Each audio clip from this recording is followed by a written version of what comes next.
शुरुआत करते हैं क्रिकेट की खबर के साथ। विशाखापत्तनम के खेले जा रहे दूसरे वनडे में टीम इंडिया को हार का सामना करना पड़ा है। टीम इंडिया के 289 रनों का टारगेट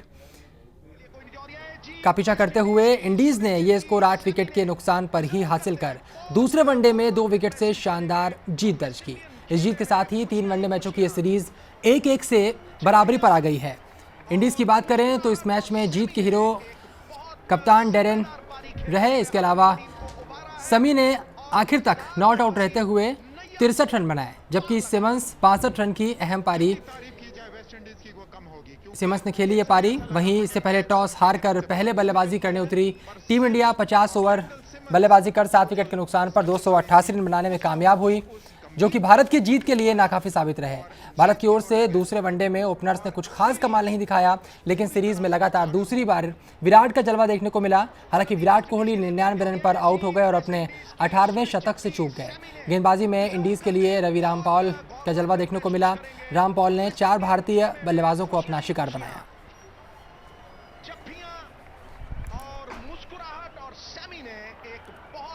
जिम्मेदार पारी खेलते हुए अपनी टीम को उबारा है।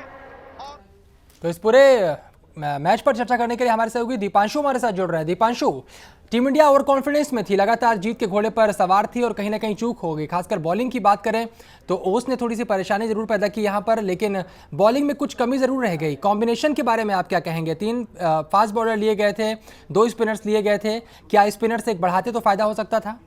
देखिए, स्पिनर्स बढ़ाते तो फायदा इसलिए नहीं हो सकता था क्योंकि आपकी जब सेकंड बैटिंग आ जाती है तो फिर आपके पास ज़्यादा कुछ रह नहीं जाता है। जब ओस पड़ती है तो वहाँ पर स्पिनर को ग्रिप करना बहुत मुश्किल हो जाता है। ऐसे में कहीं ना कहीं धोनी ने सोचा होगा कि अगर 3 फास्ट बॉलर्स के साथ जाया जाए तो फिर कुछ किया जा सकता है, अन्यथा स्पिनर्स के लिए तो बिल्कुल वो साबुन जैसी गेंद हो जाती है और उसे ग्रिप करना बेहद मुश्किल हो जाता है। यही कुछ कारण रहा था कि धोनी 3 लेकिन दीपांशु, यहाँ पर जो आंकड़े हैं वो कुछ और बयान करते हैं। यहाँ पर भुवनेश्वर कुमार की बात करें तो 9 ओवर में 56 रन भुवनेश्वर कुमार पेसर है उनको मिले हैं। मोहित शर्मा की बात करें तो यहाँ पर सिर्फ 7 ओवर उन्होंने पूरे नहीं किए, 48 रन उनको पिटे हैं। सामी की बात करें तो बहुत महंगे साबित हुए हैं, 7 ओवर में 55 रन। वहीं स्पिनर्स की बात करें तो अश्विन ने शानदार गेंदबाजी यहाँ पर की है, 10 ओवर में 37 रन बनाए हैं, 37 रन सिर्फ दिए हैं, 2 विकेट भी लिए हैं अश्विन ने। वहीं जडेजा की बात करें तो 10 ओवर में 44 रन। तो स्पिनर्स यहां पर पेसर्स से अच्छी गेंदबाजी कर रहे थे और पेसर्स यहां पर कहीं ना कहीं उम्मीदों पर खरे नहीं उतरे। देखिए शरद, हर दिन एक जैसा नहीं होता और क्रिकेट अनिश्चितता का खेल है, इसमें कुछ भी कहा जाना आखिरी गेंद तक बड़ा मुश्किल हो जाता है। मगर जो कि ऑड प्रेडिक्शन रही है कि फास्ट बॉलर्स को ही वहां पर ज़्यादा मौका देना चाहिए जहां पे ड्यू पड़ती हो, क्योंकि स्पिनर को हाथ में गेंद ग्रिप करनी ज़रा मुश्किल हो जाती है। उसके बाद आपकी बात को मैं थोड़ा सा ऊपर रखते कहूँगा कि इन एक्सपीरियंस ज़रूर इस मैच में दिखाई दिया, जहां पर मोहित शर्मा ने 7 से ज़्यादा की इकॉनमी से रन खर्च किए। वहीं आखिरी में फुल टॉस जब डाल दिया भुवनेश्वर कुमार में और 1 ओवर में 14 रन दे दिए, वो एक टर्निंग पॉइंट भी था। उससे पहले 3 कैच हमने ड्रॉप कर दिए। सो ओवरऑल अगर देखा जाए तो इट इज़ नॉट दैट कि वेस्ट इंडीज़ ने हमारे हाथ से मैच छीना है। यहाँ पर हमें कहीं ना कहीं इस फील्डिंग पर काम करना होगा और निश्चित तौर पर फील्डिंग ने ही वहाँ पर मैच गंवाया है। जब 21 ओवर के आसपास डैरन ब्रावो के 2 कैच छोटे और एक जो उनके सहयोगी पॉवेल खेल रहे थे, 1 कैच उनका भी छूटा, वहाँ पर इंडिया की पकड़ मैच से कमज़ोर होती गई और उसके बाद लगातार आक्रमण करते गए विंडीज़ के खिलाड़ी। फलस्वरूप हमारे सामने ये डिसीजन है कि 1-1 से बराबरी हो चुकी है और अब सीरीज़ का जो डिसाइडर मैच है वो बेंगलुरु में खेला जाएगा।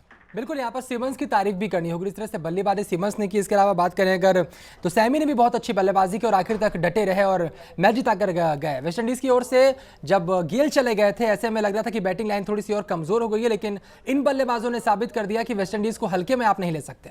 देखिए, अंडरडॉग्स का जो टैग था उसको बिल्कुल तरह से निकाल दिए, खारिज किया उसको एक तरह से वेस्ट इंडीज़ ने, और it was bound to happen. ये कभी ना कभी तो होना ही था। T20 के चैंपियंस है विंडीज़ की पूरी टीम, और उसमें अगर बल्लेबाजी की हम प्रतिभा की बात करें तो फिर डैरन ब्रावो हैं, डिवेन ब्रावो हैं, आपके पास सैमी हैं, आपके पास सैम्यूल्स हैं।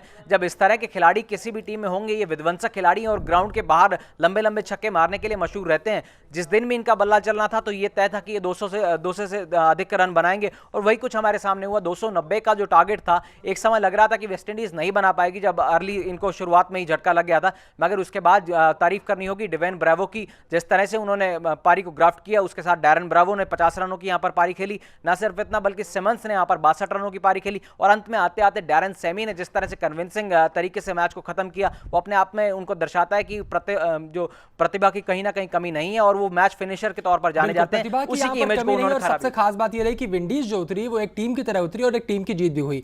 भारतीय बल्लेबाजी की बात भी कर लेते हैं तो आज विराट कोहली फॉर्म में दिखाई पड़ रहे थे लेकिन शतक से चूक गए, दुर्भाग्यशाली कहेंगे? बेहद दुर्भाग्यशाली कहेंगे। और आपको ये भी बता देना चाहूंगा कि इस मैदान पर 4 बार विराट कोहली खेले हैं, जिसमें से 3 बार, माफ कीजिएगा, 3 बार इस स्टेडियम पर खेले हैं विराट कोहली, और 2 बार सैकड़े जड़ने में कामयाब हुए हैं, और आज महज 1 ही रन से चूक गए। तो ये अपने आप में एक हैट्रिक हो जाती है अगर विराट कोहली इस मैच में सैकड़ा जड़ देते। ऐसा करने वाले वो अकेले भारतीय भी होते, क्योंकि इस मैदान पर ज्यादा मैच नहीं खेले गए हैं। अब ये 5वां ही मुकाबला था। हालांकि मुझे यहाँ पर वो धोनी का याद आ जाता है। धोनी के लिए बेहद लकी स्टेडियम था। इससे पहले उन्होंने जो अपना करियर का आगाज किया था 5वें मैच में 148 के थे पाकिस्तान के खिलाफ, और वहीं से उनका जो ग्राफ है वो ऊंचाइयों पर लेकर गया था। हालांकि आज इस मैच में कामयाबी नहीं मिली, और कहीं ना कहीं हार से उन्हें बिल्कुल कामयाबी महेंद्र सिंह धोनी को नहीं मिली, लेकिन जो पारी खेली उपयोगी पारी 51 रन की, वो बेहतरीन थी। लेकिन यहाँ पर युवराज सिंह के बारे में बात करना चाहेंगे। युवराज सिंह फॉर्म में लौटते दिखाई नहीं पड़ रहे। कल बेहद अहम दिन है, साउथ अफ्रीका जाने वाली टीम का चयन होना है। ऐसे में युवराज सिंह जैसे खिलाड़ी के लिए मुश्किल कितनी ज्यादा आप देखते हैं?